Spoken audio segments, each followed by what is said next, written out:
হাতের মধ্যে বেশি পাওয়া যায় না, ঘুমাইতে পারি না, ডাক্তার আছে না। আমার জানা মতো একটা ডাক্তার আছে, উনির পরামর্শে আপনি ওষুধ খেলেন, ইনশাআল্লাহ ঠিক আছে যান। আমার দাঁতের ব্যথা বেশি, সামনে ঘুমাইতে পারছি না। কি সমস্যাটা বেশি?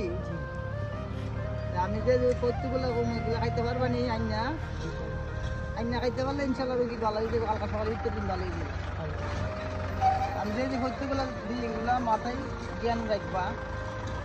প্রথমে আতা গাছের পাতা খাইবা, কুত্তার সাইডে ছাতা খাইবা, নিচের বট গাছের খাল খাইবা, সুবানের বালদারের বাল খাইবা, কিন্তু আগা খাইবা, বল দুধের খাইবা, আগুনের আগা খাইবা, বাতাসের ডুগা খাইবা, লিল বাতের জোর খাইবা, তামার সেটা কবজ খাইবা।